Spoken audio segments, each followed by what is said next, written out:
Yo, Steel Mills, what's the deal, man? Bro, peep game. We ain't really got an opportunity to talk about Devin Haney and his performance from last week. So I wanna touch on that, man. Excellent job by the kid. I mean, what more can you say? What more can you ask for, man?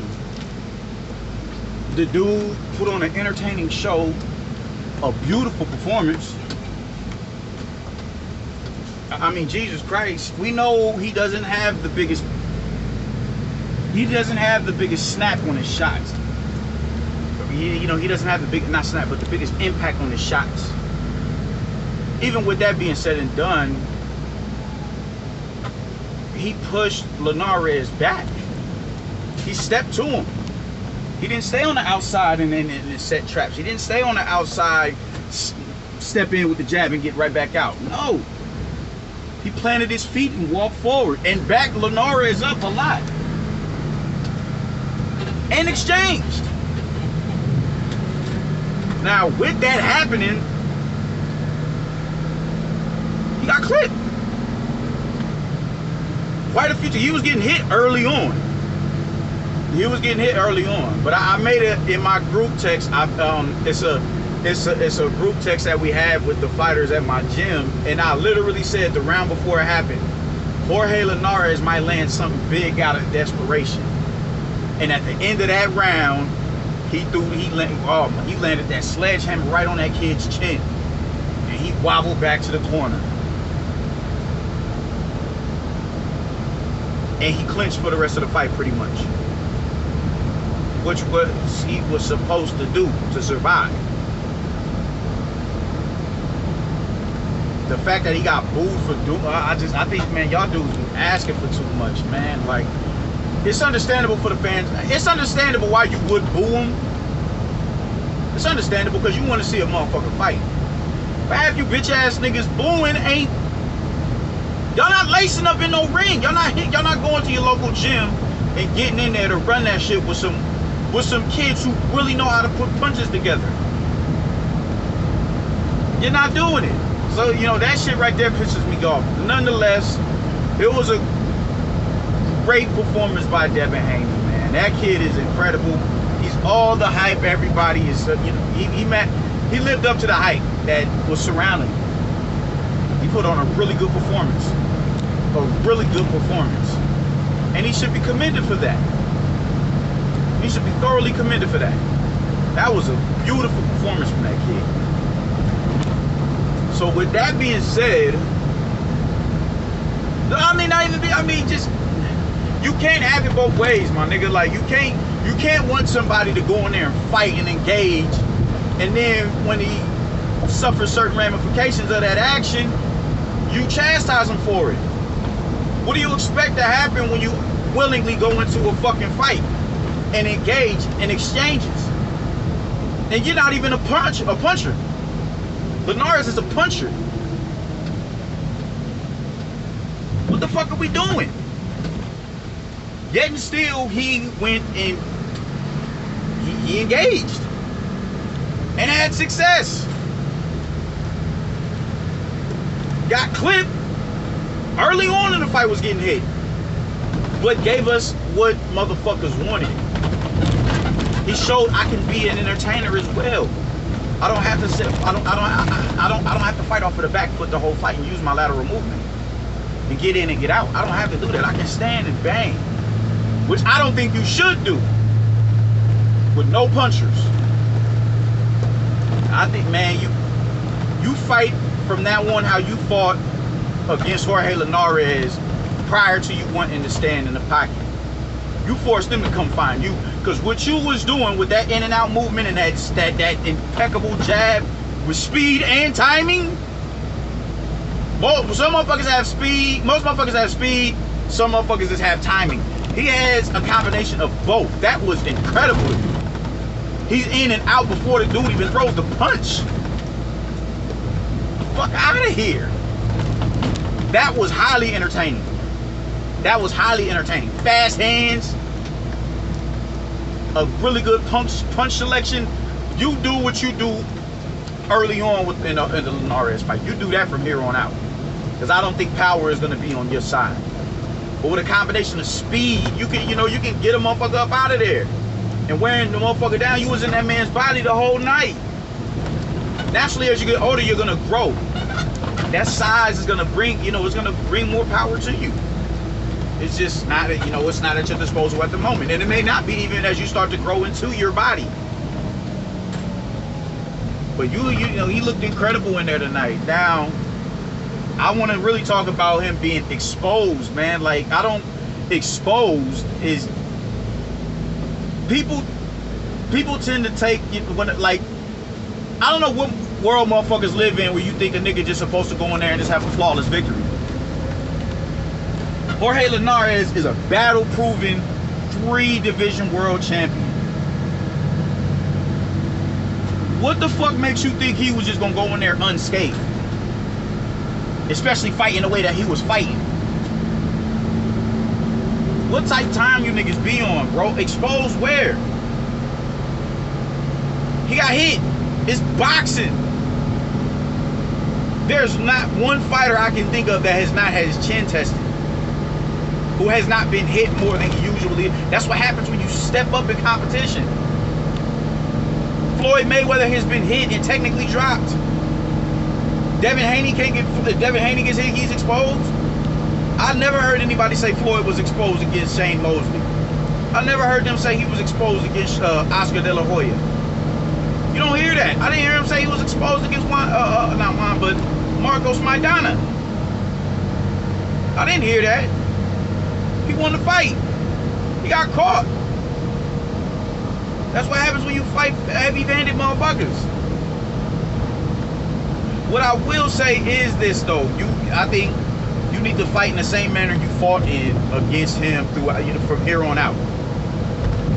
Especially if you're gonna deal with a Teofimo Lopez and even a Ryan Garcia. Because you're not about it. Oh my God. Oh my God. If Jorge Linares, if you're fighting Jorge Linares, the one that fought Lomachenko, do you get up? Do you finish that fight? The fight is a lot closer. The fight is a lot closer. He's a lot more elusive back then. And just, the power is the last thing to go. Yeah, but just, his elusiveness would have also put him into position where he could have landed that shot a lot earlier in the fight. So you fighting these young cats who I don't think they're necessarily in their prime. They, these cats is young, but they look really, they look sharp in there. I don't think they're far off from their prime. But if you're fighting Teofimo Lopez, that's not a dude you can afford to sit there and bang with like that. And with that, him testing your chin like that, I'd edge Teofimo Lopez. Just because of, the catch and shoot counters. Jorge Linares was catching a lot of your left hooks on the glove. He was catching a lot of them. Your left hook is going to land right on Teofimo Lopez's right glove. And he's going to launch an uppercut. He's going to launch a straight right hand off of it. He's going to launch a short right hook off of it. He's going to launch off that shit. Does your chin stand up to that? I'm not too sure. I'm not too sure of that. I edged Teofimo Lopez, but it's still a 50-50 fight. Ryan Garcia, no. If you engage Ryan Garcia like that, you going to sleep, because that's his best work, is his left hook. That's his best work. You was getting hit a lot with that left hook. The difference is Ryan would have to find a way to close distance. Ryan isn't the fastest on his feet. He's not. Doesn't have the best head movement. A lot of his shots get caught as well on the glove, but you can be. I think you at this moment you can be able to beat Ryan off of the jab alone. If you can maintain that type of stamina for 12 rounds, you can get in and get out on Ryan for 1 to 12. Lomachenko, I don't think you can deal with. I still think Loma is the baddest man in the division, personally. I do. I think he's the baddest man in the division. Despite him losing to Teofimo Lopez, nobody wants to talk, really unpack how and why he lost to Teofimo Lopez. But whatever with that. I think with you have an impeccably high IQ, but I think Loma's just a little bit more. He thinks a hell of a lot better in there. He thinks a hell of a lot better, and his upper body movement is a lot more elusive than Jorge Linares. Those shots are he's gonna slip a lot of those shots. So I don't know. I don't know, man. I'd have to see. You beat Jorge Linares, you beat him, but I don't know if you can apply them same tactics that he used against Lomachenko. I'm not too sure of that. I think Lomachenko is still that dude. I still think Lomachenko's footwork would be. I think you have the better footwork as far as maintaining distance and creating distance. Because Loma's front foot dominant. But I still think he's gonna find his way. You know what I'm saying? He's gonna find his way inside that jab. Well, I do think Lomachenko still wins that fight, but I do think it's a good fight for you. Nonetheless, we gotta get right back into talking about the fucking guy Ryan Garcia. My dude. Damn. I've been wanting to support you. I was on record, you know. I don't like when people, oh man, you using mental health issues to get out of a fight. I was like, no, I gave you the benefit of the doubt. I do. Or I did. And even Javier Fortuna did. Give you the benefit of the doubt. But now I'm hearing you all of a sudden supposed to be looking to line some shit up with Rolly. And what's so wild about this with you saying you would have slept Devin Haney, you had an opportunity to fight Javier Fortuna and go prove that with Devin Haney. You could have went and proved it. Instead, you chalked it up to mental health issues. That is a slap in the face at anybody dealing with any sort of bipolar, schizophrenia, depression, suicidal, any sort of mental health issue. That's a slap in the face for them. That is a slap in the face for them, because you rode the coattails of the struggles that they go through to get out of a fight. At least that's how it's looking. Because Javier Fortuna was going to push you more than a Luke Campbell. That was a tougher test than a Luke Campbell. Why? Javier Fortuna is fought in a higher division than Luke Campbell.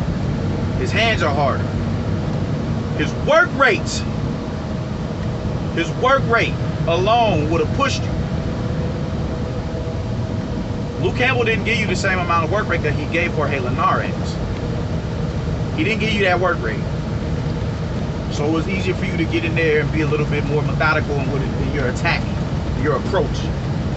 You're not going to get that with Javier Fortuna. You're going to get pushed. And for you to back out of that fight, I was sympathetic at first, but now I just can't get jiggy with that shit because it just isn't a good look. That shit look corny. That shit look corny as fuck. And the fact that if you beat Javier Fortuna, you're in the line of fire for fucking Devin Haney. You shouldn't even have said nothing.